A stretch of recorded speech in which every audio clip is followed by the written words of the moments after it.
perwakilan BPK Provinsi Maluku menghadiri acara penyaluran bantuan sosial beras, sembako, dan vaksinasi kepada warga terdampak PPKM oleh Gubernur Maluku. Kegiatan penyaluran bantuan sosial dan vaksinasi tersebut digelar di 3 tempat ibadah di Kota Ambon, yaitu Gereja Katolik Bintang Laut, Masjid Raya Al-Fatah, dan Gereja Maranatha.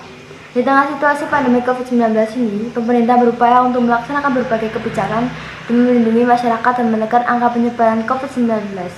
Salah satunya yakni program pembelakuan pembatasan kegiatan masyarakat atau PPKM yang dilaksanakan pada beberapa wilayah termasuk Provinsi Maluku, tepatnya pada wilayah Kota Ambon dan Kabupaten Kepulauan Aru. Dalam pelaksanaan program PPKM juga turut berdampak pada kesejahteraan masyarakat di tengah situasi pandemi saat ini.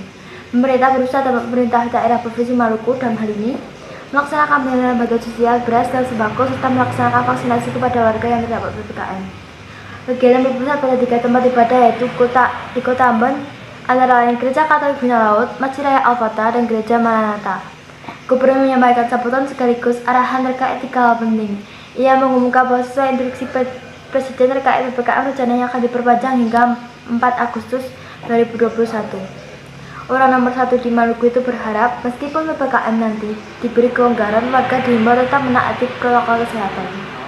Berdasarkan data COVID-19 di Provinsi Maluku pertanggal 25 Juli 2021, jumlah kasus terkonfirmasi sebanyak 13.106 orang dan perawatan 3.963 orang, sembuh sebanyak 8.919 orang, dan meninggal sebanyak 224 orang.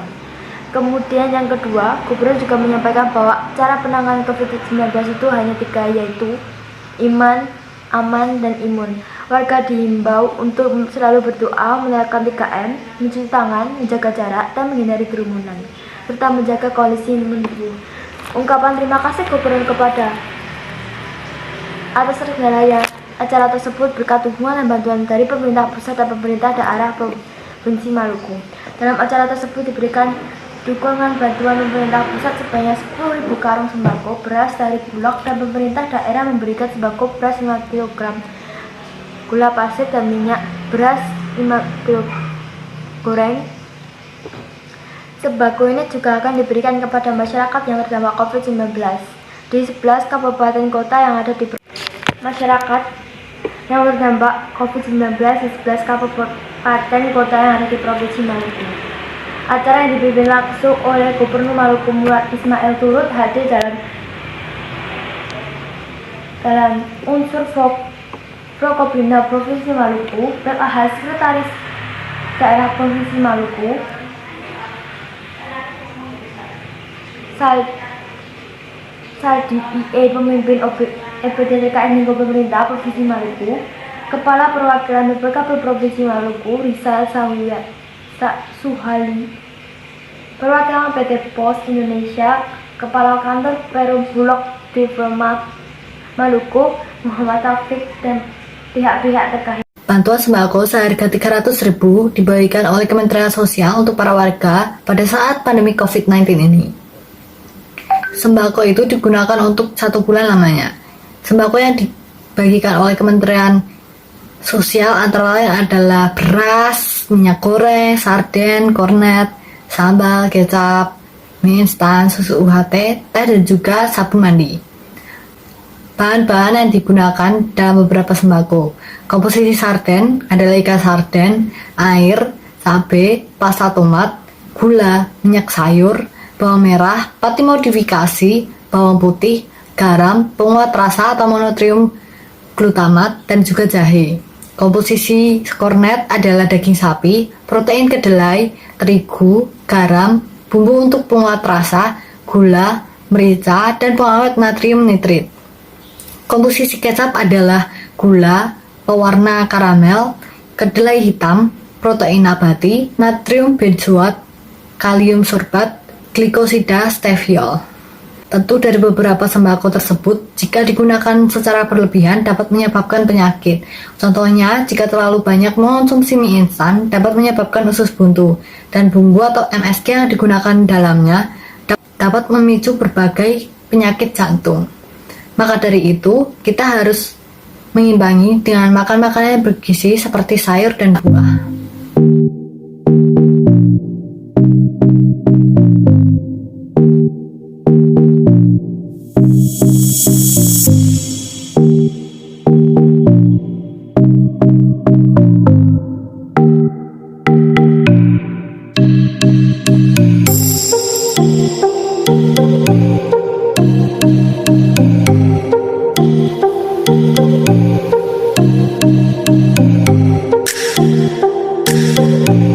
Kondisi pandemi COVID-19 ini membuat kondisi ekonomi di Indonesia menurun secara drastis.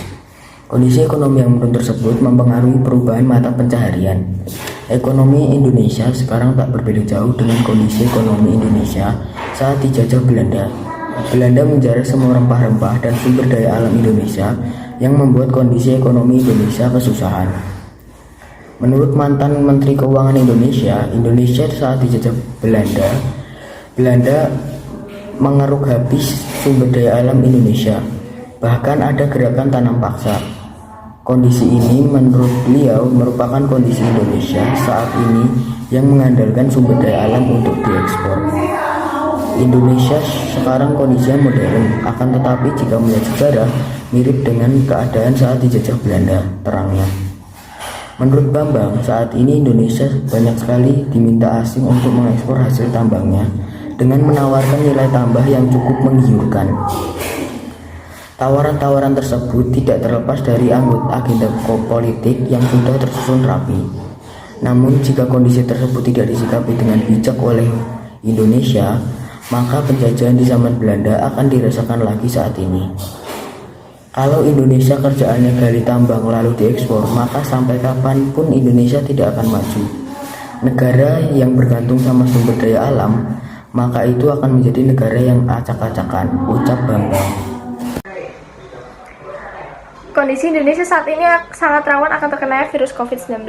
Akan bahaya jika kita tidak mematuhi protokol kesehatan secara baik dan benar. Menurut salah satu berita yang saya baca, Bupati Tegal Umi Azizah mengatakan peran Satgas Covid yang dibentuk tingkat rukun warga melalui program Joko Tonggo harus terus berkuat, jangan sampai rapuh. Menurut Umi, penanganan COVID-19 memerlukan upaya menyeluruh untuk mencegah penularan dan menyembuhkan pasien yang terkena infeksi. Salah satu upayanya adalah membangunkan kesadaran dan pemahaman warga di tingkat terbawah akan risiko dan cara menanggulanginya melalui program Joko Tonggo. Nah, untuk seperti ini, kita bisa menyimpulkan jika kegiatan tersebut menurut Pancasila kedua dan ketiga.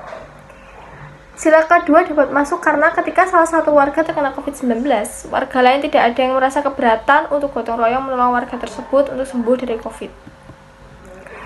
Satgas Joko Tonggo juga berkomunikasi secara langsung dengan keluarga dan pasien isoman, memastikan kondisinya terpantau.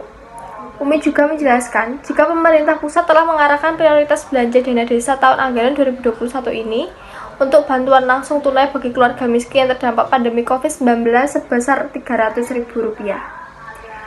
Berita tersebut menunjukkan adanya kepedulian masyarakat sekitar untuk satu dengan yang lain. Di saat pandemi begini, kita paling memerlukan kerjasama, tolong-menolong satu sama lain agar COVID-19 dapat segera ditangani.